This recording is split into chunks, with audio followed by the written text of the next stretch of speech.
సంక్రాంతి సినిమాలు మాత్రం అసలు సంక్రాంతి పండక్కి ఫుడ్ ఎంత ఇదిగా ఉంటుందో, దాంతోపాటు ఆంధ్రాలో కోడి పందాలు ఎంత సూపర్గా ఉంటాయో, దాంతోపాటు ఒక మంచి సినిమా రిలీజ్ అయితే ఇంకా సూపర్గా ఉంటుంది అనమాట. అలాగా ప్రతి సంక్రాంతికి మంచి మంచి సినిమాలతో, సంక్రాంతి అంటే సినిమాకి ఫేమస్, ఇది కొన్ని తరాల నుంచి వస్తుందన్నమాట. పోటీలు పడి హీరోలు సంక్రాంతికి సినిమా రిలీజ్ చేద్దామని ట్రై చేస్తూ ఉంటారు అనమాట. సో మొన్న రీసెంట్గా వచ్చినటువంటి సంక్రాంతి చూసుకుంటే మాత్రం మన శంకర్ వరప్రసాద్ ఒక రేంజ్లో అసలు ఆ సంక్రాంతి పండక్కి డబుల్ ధమాకా ఇచ్చారనమాట. ఎందుకంటే మెగాస్టార్ సినిమా వచ్చింది అంటే ఆబ్వియస్లీ పండగే, అసలు పండగ లేకపోయినా పండగ వచ్చినట్టు ఉంటుంది అనమాట. అలాంటిది పండక్కే మెగాస్టార్ సినిమా వస్తే ఇక డబుల్ ధమాకా అనమాట. సో దాంతో జనరల్గా వెంకీ మామ వస్తూ ఉంటాడు ప్రతి సంక్రాంతికి. మొన్న సంక్రాంతికి కూడా వెంకీ మామ వచ్చాడు. మన శంకర్ వరప్రసాద్లో అలా ఒక ½ వచ్చి మెరిపించేసి వెళ్ళారనమాట. ఆ ½ క్యారెక్టర్ కూడా అదిరిపోయింది.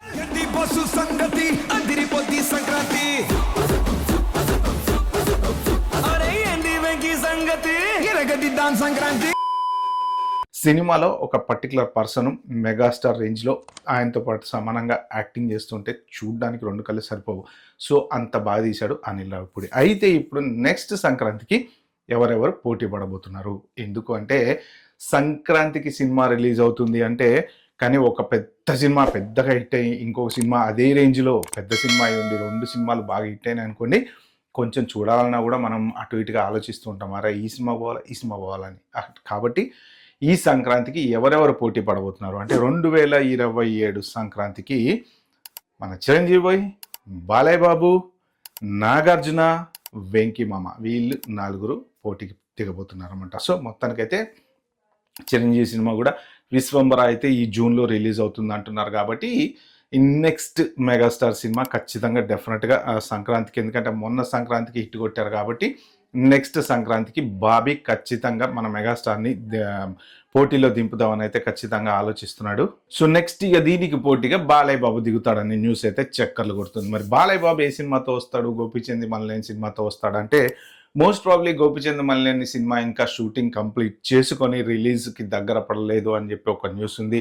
So at the same time Koratala శివతోటి ఇంకొక సినిమా స్టార్ట్ అవుతుంది కదా.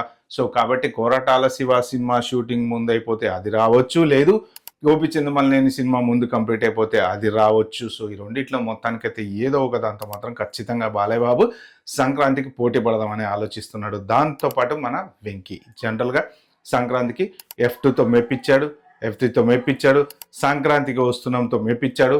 సో తర్వాత మొన్న మన శంకర్ వరప్రసాద్తో కూడా ఈవెన్ చిన్న క్యారెక్టర్ అయినా సరే అద్రిపోయేలాగా యాక్టింగ్ చేసి మెప్పించాడు అనమాట. సో సంక్రాంతికి కంపల్సరీ మన వెంకీ మామ ఖచ్చితంగా ఉండాల్సిందే. సో నెక్స్ట్ అనిల్ రావిపూడి డైరెక్షన్లో ఆబ్వియస్లీ మన వెంకటేష్ వస్తున్నాడు కాబట్టి సంక్రాంతికి ఖచ్చితంగా వెంకటేష్ సినిమా అయితే డెఫినెట్గా ఉంటుంది, దాంట్లో డౌట్ అయితే ఏం లేదు. సో వెంకటేష్, కళ్యాణ్ రామ్ వీళ్ళిద్దరి కాంబినేషన్లో వస్తున్నటువంటి సినిమా.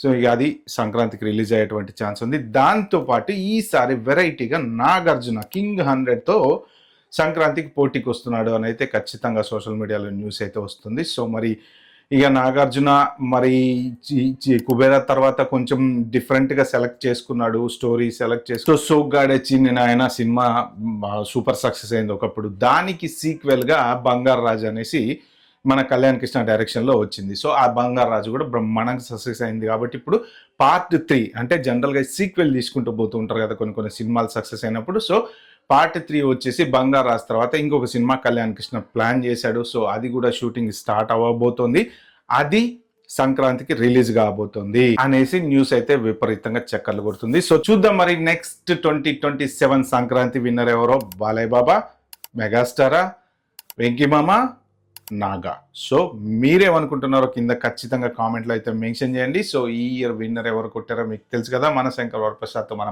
మెగాస్టార్ మంచి విన్నర్ అయ్యాడు.